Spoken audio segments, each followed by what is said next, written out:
Presiden Jokowi akhirnya resmi menetapkan Undang-Undang Nomor 20 Tahun 2023 tentang Aparatur Sipil Negara. UU ASN itu nantinya akan menggantikan UU Nomor 5 Tahun 2014 yang tak berlaku lagi. Dan UU ASN itu tak hanya berlaku untuk PNS, tapi juga menentukan nasib PPPK dan pegawai non-ASN atau honorer. Nah, apa saja isi dari UU ASN terbaru ini?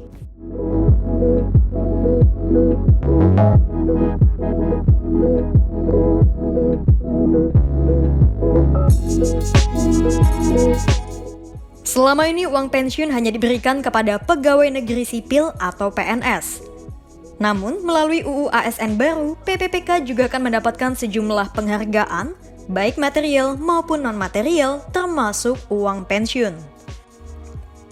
Nantinya, PPPK akan mendapatkan jaminan pensiun dan hari tua yang berasal dari pemerintah dan iuran pegawai yang bersangkutan.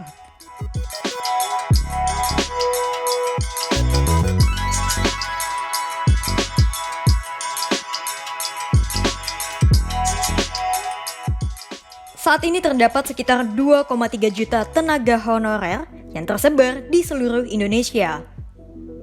Nasib mereka pun terkatung-katung karena pemerintah sebelumnya telah menetapkan penghapusan status tenaga honorer paling lambat pada November 2023. Bahkan, para tenaga honorer pun berkesempatan untuk diangkat menjadi PPPK dengan adanya perluasan skema dan mekanisme kerja.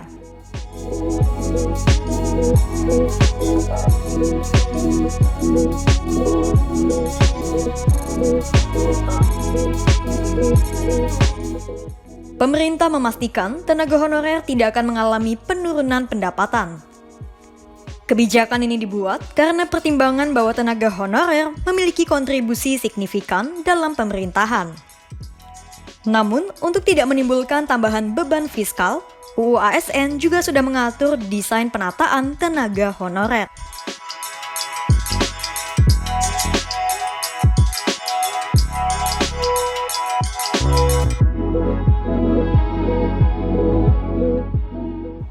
Selama ini rekrutmen ASN didasarkan pada analisis jabatan dan beban kerja sesuai bisnis proses saat ini. Padahal, di saat yang sama, pemerintah sedang melakukan penyederhanaan proses bisnis melalui digitalisasi.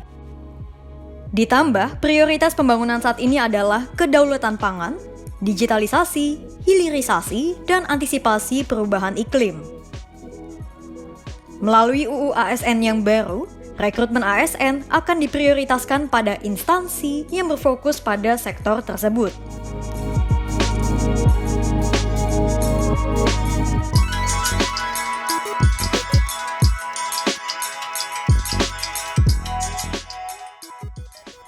Selama ini, masih ada kesenjangan penempatan ASN yang tidak merata, terutama di daerah 3T. Untuk meningkatkan minat ASN mendaftar formasi dengan penempatan di daerah 3T, pemerintah akan menyiapkan insentif khusus bagi ASN yang bertugas di daerah 3T. Karena di tahun-tahun sebelumnya ada lebih dari 130.000 formasi ASN yang tidak terpenuhi di daerah 3T.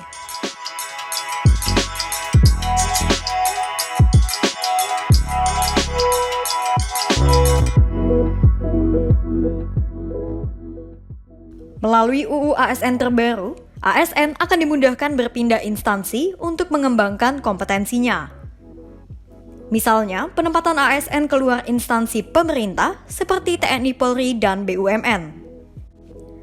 Pemerintah juga mengutamakan pelatihan magang untuk mengembangkan kompetensi para ASN dan tidak kehilangan hak kepegawaiannya selama menjalankan tugas tersebut.